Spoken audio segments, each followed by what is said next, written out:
प्यारे बच्चों, आज का लेसन है द साउंड ऑफ म्यूजिक, संगीत की आवाज़।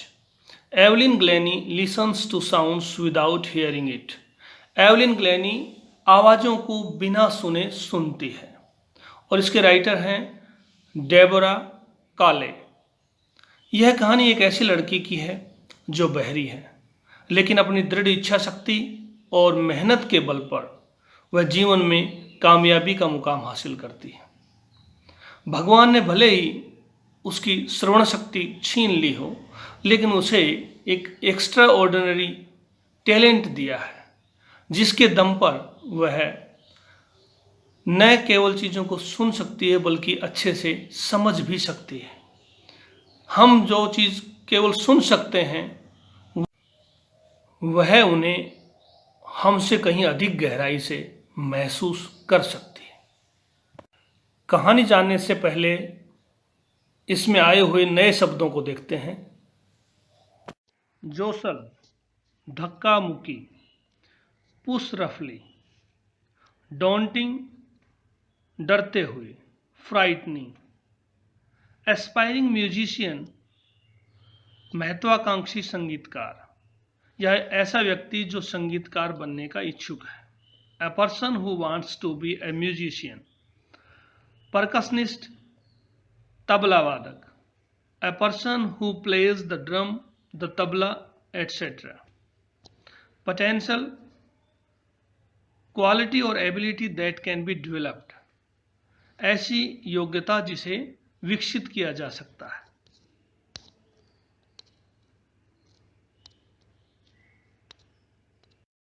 Intriguing, उत्सुक और आकर्षक। Fascinating and curious. फ्लॉलेसली, गलती रहित, विदाउट ए फॉल्ट और mistake. Lilt, A way of speaking यानी लहजा, accent. टिंजल्स, causes a slight pricking or stinging sensation यानी शरीर में पैदा होने वाली झंझनाहट। रेजोनेंसेस, echoes of sounds, गूंज। प्रायोरिटी, ग्रेट इंपॉर्टेंस, प्राथमिकता। ये कहानी है एक स्कॉटिश गर्ल एवलिन ग्लेनी की। एवलिन ग्लेनी जब 8 साल की थी तभी उसे महसूस हुआ कि उसे कुछ कम सुनाई देने लगा है, लेकिन शर्म के मारे उसने यह बात सभी से छिपाए रखी। लेकिन जब वह 11 वर्ष की हुई तो उसे सुनाई देना बिल्कुल बंद हो गया। अब यह पक्का हो गया कि वो बहरी हो गई थी, लेकिन वह हार मानने वाली नहीं थी। उसने फिर भी एक सामान्य व्यक्ति का जीवन जीने का फैसला कर लिया। एक दिन उसने एक बच्ची को जाइलोफोन बजाते हुए देखा। तभी उसने फैसला कर लिया कि वह संगीत को ही अपना जीवन बनाएगी। फिर उसने कई शिक्षकों से संपर्क किया, लेकिन लगभग सभी ने उसे निरुत्साहित किया। तब उसकी भेंट हुई प्रसिद्ध तबला वादक रॉन फोर्ब्स से। रॉन फोर्ब्स ने उसकी काबिलियत को पहचान लिया और उसने उसे प्रोत्साहित किया। उसने उसे बताया कि आप कानों से मत सुनो, और उसने 2 ढोलक लिए और 2 तरह की आवाजें निकाली और उसे बताया एवलिन को कि आप इन आवाज़ों को महसूस करो। और ये तो गजब हो गया जब एवलिन ने पाया कि वो ढोलक की जो तेज आवाज़ थी उसको वो कमर से ऊपर के हिस्से से महसूस कर सकती थी, और जो धीमी आवाज़ थी उसको कमर के नीचे के हिस्से से महसूस कर सकती थी। और इस तरह से उसमें जोश आ गया, और फिर तो पीछे मुड़कर ही नहीं देखा उसने, और उसने बड़ी अथक प्रयास किए, बड़ी मेहनत की, उसके बाद उसका नतीजा सामने आया कि वह उसमें पारंगत होने लगी। अब वह एक ऑर्केस्ट्रा में शामिल हो गई, उसमें परफॉर्म करने लगी। एक बार इस ऑर्केस्ट्रा पार्टी के साथ इंग्लैंड जाने का भी मौका मिला। वहाँ की एक प्रसिद्ध संगीत अकेडमी, रॉयल अकेडमी में उसने एडमिशन के लिए परीक्षा दी और परीक्षा में तो उसने कमाल ही कर दिया। उस अकेडमी के इतिहास में पहली बार सबसे अधिक अंक लेकर के उसने एक इतिहास रच दिया। इसके अलावा उसने लगभग 1000 वाद्य यंत्रों को बजाने में भी विशेषज्ञता हासिल की। वह छोटी से छोटी बात को सुन और समझ सकती है। वह स्कॉटिश भाषा में इतनी धाराप्रवाह बोलती है कि उसको देखकर बड़ी हैरानी होती। वो कहती है कि वह शरीर के हर हिस्से से आवाजों को महसूस करती है। वह जाइलोफोन बजाती है तो उसकी उंगलियों की सिराओं से वह संगीत को महसूस करती है। जब ढोलक बजाती है तो उसके ऊपर झुक करके उसकी गूंज को हृदय से महसूस करती है।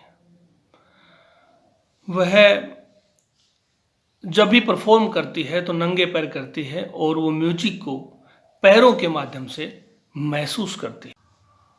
एवलिन ग्लैनी अपनी मेहनत के बल पर थोड़ी सी उम्र में बहुत प्रसिद्ध हो गई। एक तबला वादक के रूप में उसकी डिमांड आज दुनिया में सबसे अधिक है।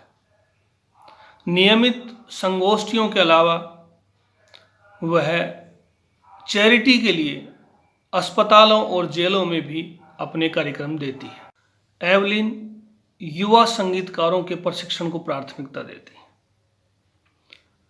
1991 में रॉयल फिलोहार्मोनिक सोसाइटी के द्वारा प्रसिद्ध soloist of the year award से इन्हें नवाजा गया।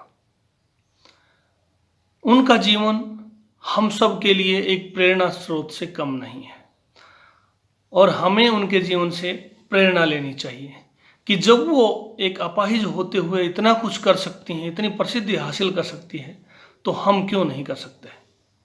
तो ये थी कहानी एवलिन ग्लैनी जो कि महान तबलावादक बनी। आइए अब जानते हैं इस अध्याय से संबंधित प्रश्न। देखते हैं अब इस लेसन के questions. When was her deafness first noticed? When was it confirmed?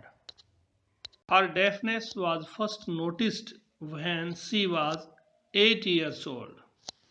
उसके बहरेपन को पहली बार नोटिस किया गया जब वह 8 साल की थी। It was confirmed by the time she was 11 years. जब वह 11 वर्ष की थी तो यह पक्का हो गया। Who helped her to continue with music? What did he do and say?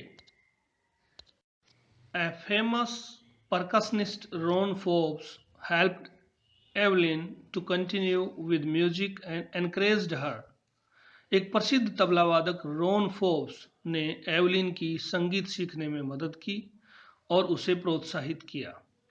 He began to play 2 large drums to different tones. उसने 2 बड़े ढोल अलग अलग आवाज़ों में बजाए। He asked her, "Don't listen through your ears." उसने उससे कहा कि अपने कानों से मत सुनो। Try to sense it some other way. इन्हें किसी दूसरे तरीके से समझने की कोशिश करो। Name the various places and causes for which Evelyn performs. विभिन्न स्थानों और कारणों के बारे में बताएं जिनके लिए एवलिन परफॉर्म करती हैं। Evelyn is a professional musician. Evelyn एक प्रोफेशनल संगीतकार है। She performs in regular concerts. वह नियमित कंसर्ट्स में परफॉर्म करती है। Except this she gives free performances. इसके अलावा वह मुफ्त में परफॉर्मेंस देती है। In prisons and in hospitals. जेलों और अस्पतालों में। She gives great importance to classes for young musicians. वह युवा संगीतकारों की कक्षाओं को विशेष प्राथमिकता देती है. She tries to inspire deaf children with her example. वह बहरे बच्चों को अपने उदाहरण के द्वारा प्रेरित करने की कोशिश करती है. अगर आपको ये वीडियो पसंद आया हो तो इसे लाइक और सब्सक्राइब करना न भूलें. नमस्कार.